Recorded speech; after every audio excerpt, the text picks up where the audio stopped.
21 तारीख को दोपहर में। ये ऑल इंडिया का कितना की संख्या में पहुंचे हैं वहाँ? तो 1 लाख लोगों का तो मोर्चा हमने घोषित किया हुआ है।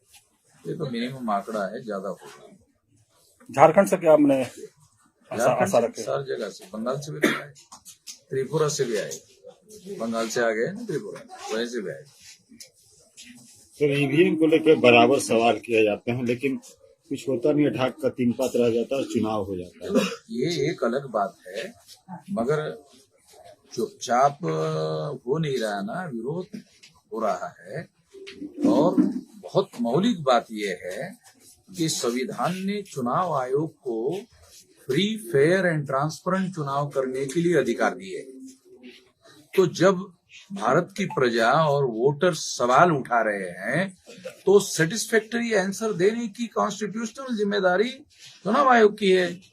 हमने लिखित रूप से कई सवाल उठाए हैं जिसका कोई जवाब चुनाव आयोग दे नहीं रहा है। तो जब कोई बात जवाबदेही पूरी नहीं होती है संविधान के अनुसार, तो फिर मामला जनता के कोर्ट में जाएगा ना, मामला जनता के कोर्ट में जाएगा, सुप्रीम कोर्ट में भी जाएगा। सुप्रीम कोर्ट में भी हमने मामला उठाया हुआ है, ऐसा नहीं कि नहीं। जो संविधान के दायरे में रहकर एक रास्ता तो सुप्रीम कोर्ट जाने का है, एक रास्ता जनता के कोर्ट में जाने का है। ये दोनों रास्ते संवैधानिक तरीके से, तो हम दोनों तरफ लोगों को ये जानकारी दे रहे हैं कि भी ईवीएम मशीन के द्वारा जो संविधान ने गारंटी दी है, ये कोई साधारण अधिकार नहीं है। फ्री, फेयर एंड ट्रांसपेरेंट जो है, ये मौलिक अधिकार, ये फंडामेंटल राइट है। ये फंडामेंटल राइट का वायलेशन हो रहा है। तो इसलिए ये अगर मान लो फ्री, फेयर एंड ट्रांसपेरेंट चुनाव नहीं होता है, जनता जिसको चुनना चाहती है उसको चुनकर नहीं दिया जाता है, और जिसको चुनना नहीं चाहती है उसी की सरकार आती है, तो फिर तो जनता का अधिकार तो लगभग समाप्त हो गए। फिर तो जनता के पास जो आखिरी हथियार है, आखिरी हथियार क्या है?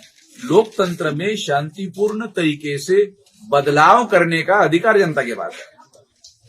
अगर यही अधिकार खत्म कर दिया तो फिर लोकतंत्र रहेगा कहाँ? ये ना मौलिक बात। चुनाव आयोग तो बोलता है कि हम लोग ट्रांसपेरेंसी चुनाव कराते हैं, ईवीएम सही काम करता है। देखो, चुनाव आयोग का बयान है, एक चीज है कि चुनाव आयोग एक बयान दे रहा है। अगर कोई मान लो कोई मंत्री या प्रधानमंत्री अगर कोई फैसला करता है और उसके बारे में पार्लियामेंट में या पार्लियामेंट के बाहर अगर पत्रकार कोई सवाल उठाते हैं, जवाबदेही बनती कि नहीं बनती? इसका जवाब दिया जाए।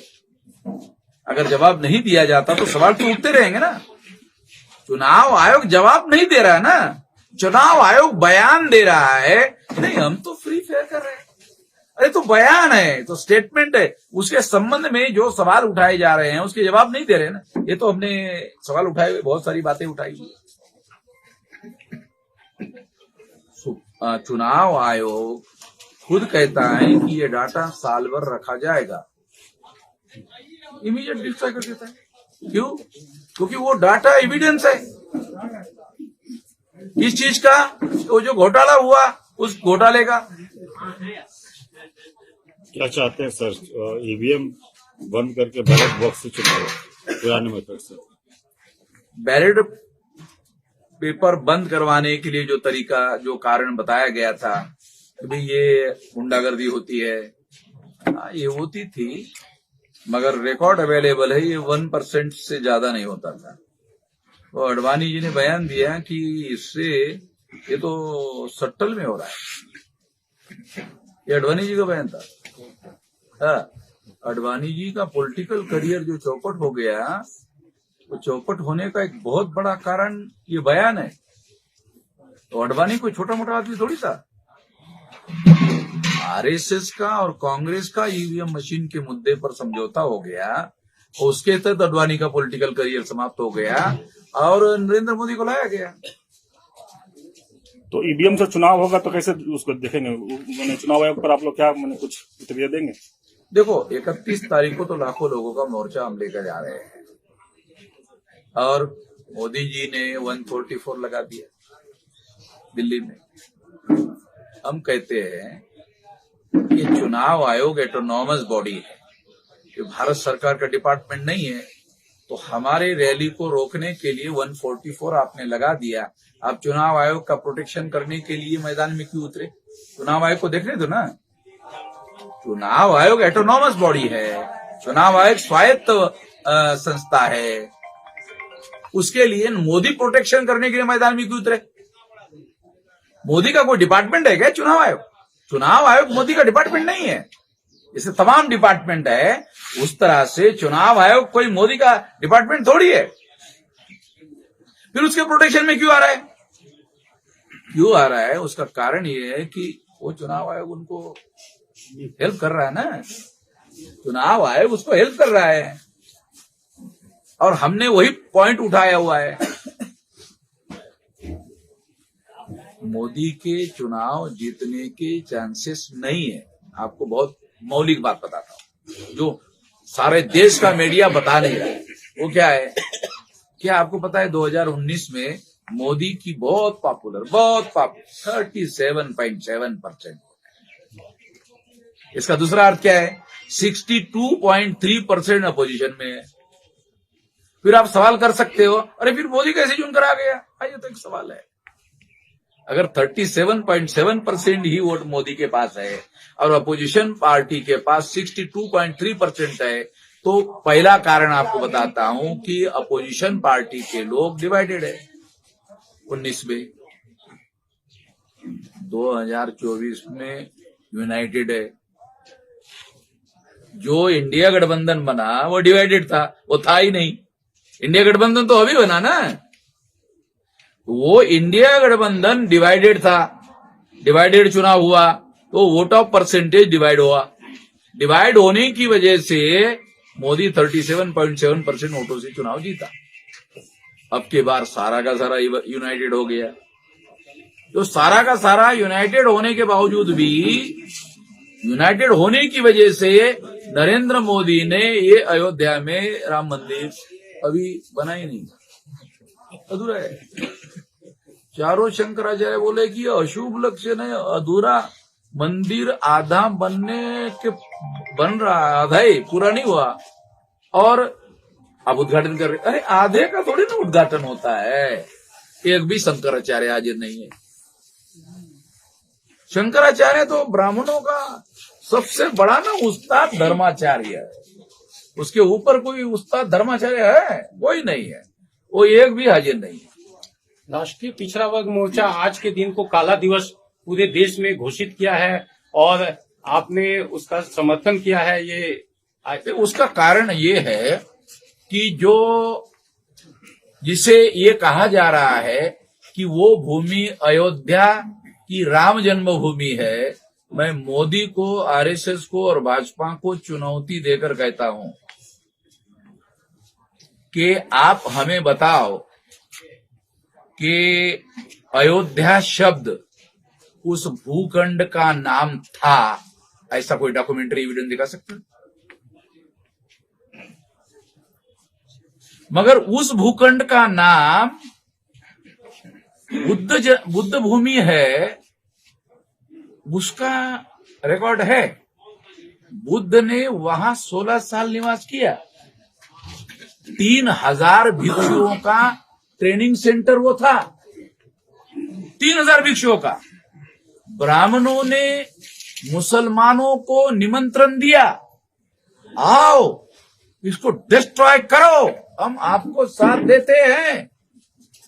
तो मुसलमानों को ब्राह्मणों ने मदद की और ब्राह्मणों की मदद से मुसलमानों ने डिस्ट्रॉय किया, मस्जिद बनाई। अभी सुनिए, अधूरी बात है नहीं, यही तो हमारे लोगों की जानकारी है नहीं, कुछ डिस्ट्रॉय कर दिया और वहां पर वो मस्जिद बनाए। ब्राह्मणों को मालूम था, पहले से वो भूमि राम जन्मभूमि नहीं है, वो साकेत है। रिकॉर्ड में उस भूखंड का नाम ब्राह्मण भी कहते हैं, ब्राह्मणों के लिटरेचर में, पुराणों में उस भूमि का नाम साकेत है, अयोध्या नहीं। अयोध्या शब्द कहाँ है? भारत के इतिहास में पहली बार अयोध्या शब्द आया कहाँ? रामायण में। रामायण में अयोध्या शब्द है। जमीन पर कई प्रचार में भांडारकर ब्राह्मणों का महापंडित हुआ है महाराष्ट्र में। वो क्या कहता है, 14वीं शताब्दी तक राम नाम का कोई भी कल्ट ही वजूद में नहीं था। तो ब्राह्मण है भाई, हम तो है नहीं, वो तो ब्राह्मण है भंडारकर, वो महापंडित माना जाता है। वो कहता है 14वीं शताब्दी तक, 11वीं शताब्दी तक वहां का रिकॉर्ड ऐसा कहता है राम मंदिर का कोई एग्जिस्टेंस ही नहीं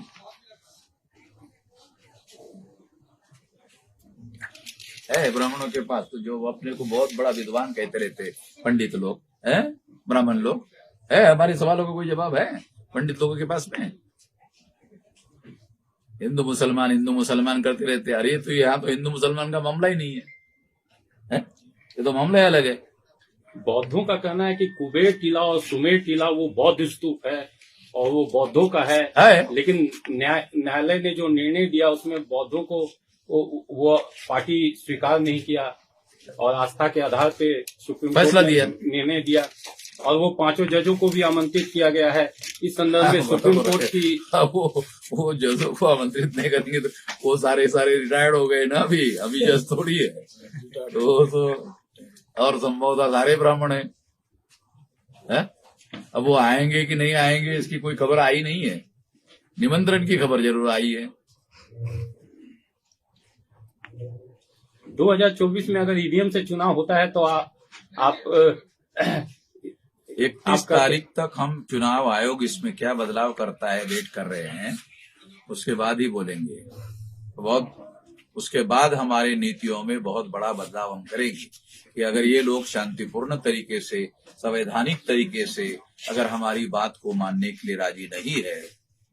मैं तो कहता हूं तुम एडवांस टेक्नोलॉजी से कब हो गए भाई? अमेरिका से आगे हो गए हैं, जापान से, जर्मनी से, जिन्होंने मशीन बनाई वो ईवीएम नहीं उपयोग में ला रहे। उनका यकीन नहीं है कि ईवीएम मशीन के द्वारा फ्री, फेयर एंड ट्रांसपेरेंट चुनाव हो सकता है, इस पर उनका यकीन नहीं है। तुम्हारा क्यों है? जहां 70% लोग अशिक्षित लोग हैं, अर्धशिक्षित लोग हैं, उनको बताना पड़ता है वोटिंग वो बूथ पर, अरे यहां ऐसा बटन है यार, ये इधर ऐसा दबाओ लोगों को। कभी कभी तो वो अंदर वाला आदमी वो बीजेपी वाला दिखा देता है बटन, अरे यहाँ पर